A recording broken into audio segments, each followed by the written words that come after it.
It's 2 a.m. and your phone lights up. It's a friend, crying dirt, spiraling, until needing you. And without even thinking, you sit up in bed, you take a breath, and you say, "Hey, I'm here. Talk to me." You don't check the time. You don't think about your own exhaustion. You just show up, like you always do. And here's the thing, you don't even register this as unusual anymore.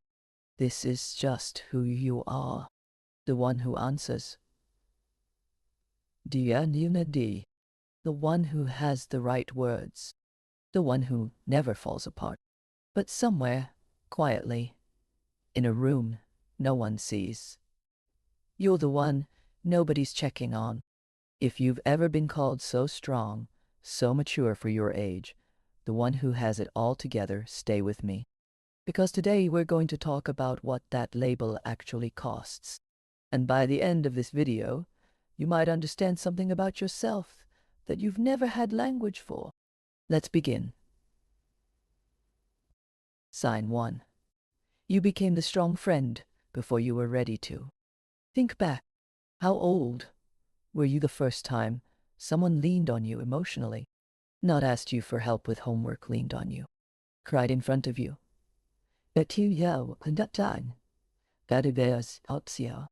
Needed you to hold it together for them. For a lot of people in this position, it wasn't at 25, it was at 12, 14, 16. Maybe it was a parent who needed comforting after a divorce. Maybe it was a friend going through something dark, and you were the only one who picked up the phone. You didn't choose this role. It chose you early, before you had the emotional tools to carry it. And because children adapt to survive, you adapted. You got good at it. Frighteningly good, actually. Good enough that adults started saying things like, "You're so mature for your age," which, as a kid, sounds like a compliment. It is not a compliment. It's a description of a child who had to grow up faster than they should have. Sign 2. You can listen to anyone's pain without flinching, but you go numb when it's your own. Here's something strange that happens to strong friends. You develop this incredible capacity to sit with other people's worst moments. Someone tells you their darkest secret, their breakdown, their grief, and you stay calm.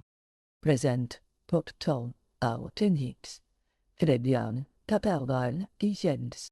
steady.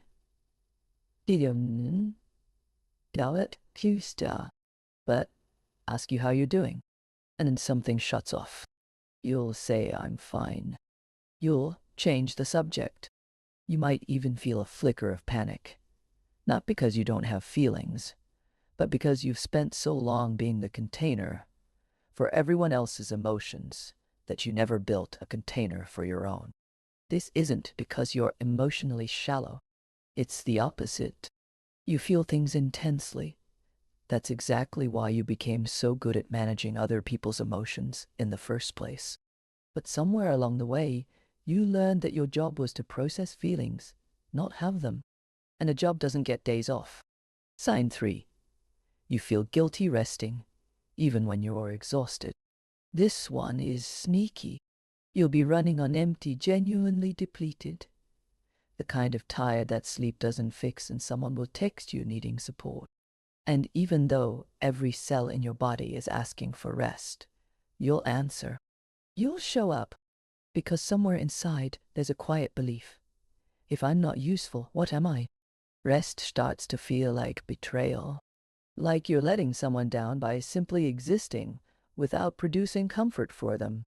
So you push through. Again. And again. Until running on empty isn't an occasional state. It's just your baseline. Sign 4. You attract people who need you and avoid people who could need from you. Notice the pattern in your relationships. How many of them are balanced? And how many of them have a clear emotional director?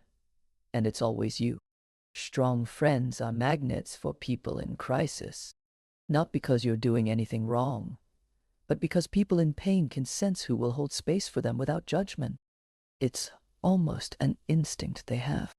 And you, without realizing it, often gravitate toward people who need fixing because being needed feels like being valued.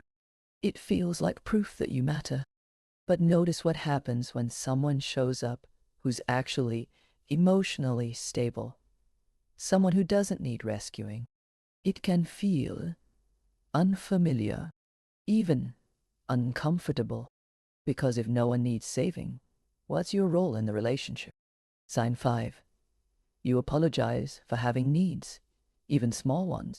Sorry, can I vent for a second? Sorry, this is probably nothing, but sorry. I know you're busy, I won't take long. Listen to yourself the next time you ask someone for support. Count the apologies.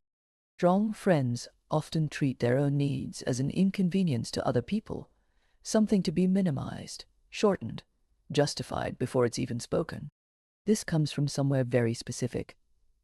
You learned early that your value came from what you provided, not from what you needed. So needing something feels like breaking a contract, like you're supposed to be the giver, and asking makes you the taker, and taking, to you, feels almost shameful. Sign 6. You've mastered the art of, I'm fine, and you almost believe it yourself. This is the most dangerous sign of them all. Not because you're lying to other people, but because you've gotten so good at performing fine that you've lost the ability to check in with yourself honestly. You'll cry in the shower where no one can hear. You'll feel a wave of sadness in the car and push it down before you walk into the room. You've built a wall so smooth, so well maintained, that even you sometimes forget there's a person behind it who is struggling too. People who knew you for years might be shocked, genuinely shocked to learn you were ever not okay, because you never gave them a reason to think otherwise. And that's not strength. That's a survival skill that's quietly become a cage. Sign 7. Deep down, you wonder if anyone would show up for you the way you show up for them. This is the question that strong friends rarely say out loud, but almost all of them carry. If I fell apart right now, really fell apart, ugly and messy and inconvenient, who would actually be there? Not who would say the right words, who would actually show up at 2 a.m., who would sit with you in the mess without trying to fix it or rush you out of it. For a lot of strong friends, that list is short. Sometimes it's empty. And that's not because you're unlovable. It's because you've spent so long building yourself into someone who doesn't need anyone that people stopped offering. Why would they? You always seemed fine. Here's the twist, though. The thing that made you the strong friend, your sensitivity, your empathy, your ability to sit with pain, that's not the problem. That was never the problem. The problem is that somewhere along the way, you learned that your worth was conditional on what you could give. That being needed was safer than being known. That if you stopped performing strength, people might leave. But the people who only stay because you're useful to them were never really staying for you. Real strength isn't never breaking.